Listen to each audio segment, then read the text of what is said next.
itu tadi yang pertama bahwa sebenarnya kita ini punya potensi besar yang pendidikan itu. Ngurusin rumah itu 1000 kali lebih complicated daripada ngurusin kerjaan gitu ya. Urusannya mulai dari di kamar mandi, dapur, rumah lah, semua teras. Urusannya luar biasa gitu kan. Konsumsi makanan dan sebagainya. Ngurusi kantor itu lebih mudah daripada ngurusi rumah. Jadi kalau tadi bisa ngurusi rumah sedemikian rupa, maksudnya kita melihat bahwa banyak orang bisa ngurusi rumah sedemikian rupa, termasuk ngurusi anak-anak, ngurusi suami. Tentunya kalau ngurusi hal-hal yang ada di kerjaan yang sebenarnya lebih kelihatan targetnya gitu kan, itu harusnya bisa lebih terukur lah ya. Terukur kayak gitu. Maka di rumah itu ya ampun, bisa pulang malam, sudah malam mau tidur nggak tidur karena sih beres-beres besok pagi sekolah harus disiapin apa ya segala seperti itu. Jadi kalau bisa seperti itu, percaya dirilah bahwa teman-teman semua itu bisa untuk juga di kantor menyelesaikan masalah-masalah yang berkaitan dengan pekerjaan. Karena yang di rumah aja terhandle kayak gitu. Itu satu untuk meyakinkan rasa percaya diri lah gitu ya. Karena itu tadi balik-balik itu tadi kurang yakin dengan diri kita, terus merasa ada yang membatasi kita seperti itu.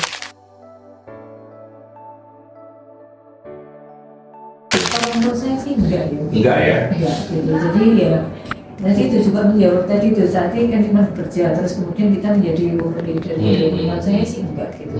Dan kalau misalnya gini sesama, kan kadang ada sesama jabatan tuh cowok-cowok semua gitu. Ya kita tidak bersaing dengan kelelakian mereka gitu ya. Tetapi ya kita bersaing dengan kompetensi kita gitu. Karena kita itu punya kemampuan pendekatan yang lebih baik. Kita ini orang yang detail, kita ini yang semua data terdokumentasi. Jadi sebenarnya itu bisa kita pakai untuk menjadi, kalau mau dikatakan mau bertanding gitu ya dengan peers kita yang tadi itu, yang mereka mungkin secara data mereka nggak terlalu kuat gitu ya. Jadi ya, dan kita misalnya kita bisa milih sendiri kita mau berkarirnya di sektor yang mana, mungkin itu menurut saya penting. Jadi nggak ikut-ikutan gitu loh mas, nggak ikut-ikutan. Oh ini yang memungkinkan buat saya, dan itu sebenarnya banyak cara gitu, banyak cara.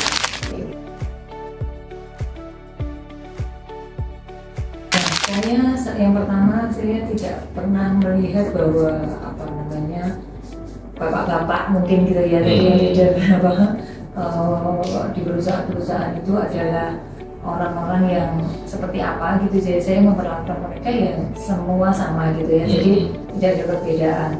Kalau tantangan sebenarnya karena saya ini jualan jasa gitu, jadi ya saya menggunakan profesionalisme saya itu, ekspertis saya untuk mendekati mereka gitu ya. Artinya ketika dengan klien ya itu yang saya pakai sebagai kekuatan saya gitu mas. Jadi mengabaikan yang di sana dokter, yang di sana bapak, yang di sana owner atau apapun lah yang dengan segaban pengalaman dan sebagainya. Nah itu buat saya tidak menjadi perhatian utama ya. Tadi itu saya tetap jual profesionalisme dan nilai kapasitas diri saya, itu yang saya pakai gitu. Jadi dengan seperti itu akan menjadi lebih mudah karena kita nggak keder gitu loh mas. Artinya siapapun kalau mau diskusi sama saya dan saya punya keahlian ini, maka saya adalah orang yang bisa kok ajak diskusi lah. Gitu.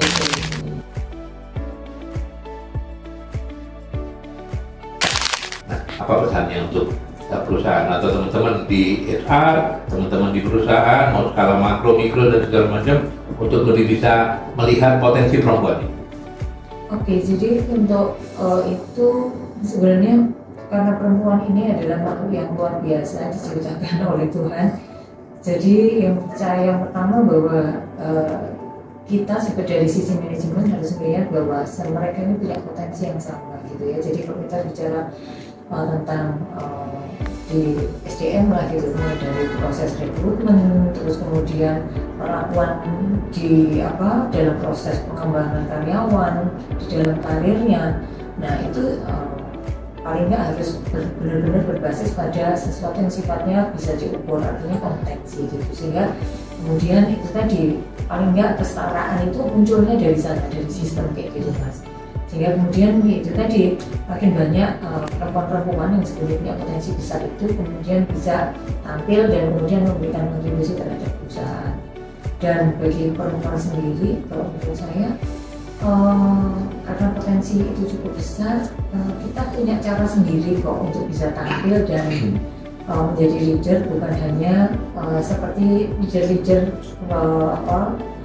pria yang kita lihat gitu. Jadi gunakan kemampuan kita yang gimana kita ini lebih empatik, punya kemampuan menurture orang lain seperti itu untuk kemudian membuat tim kita berkembang. Kemampuan negosiasi kita juga baik, kemampuan mendengarkan kita baik seperti itu. Nah itu gunakan itu sebagai kekuatan kita untuk bisa kemudian diterima banyak orang, dan kemudian karena kita diterima banyak orang maka otomatis kita juga akan dipercaya oleh manajemen yang akan melihat kita kalau kita bekerja sebagai orang yang cukup dipertimbangkan dan bukan orang yang masuk kelas kedua di perusahaan. Oke.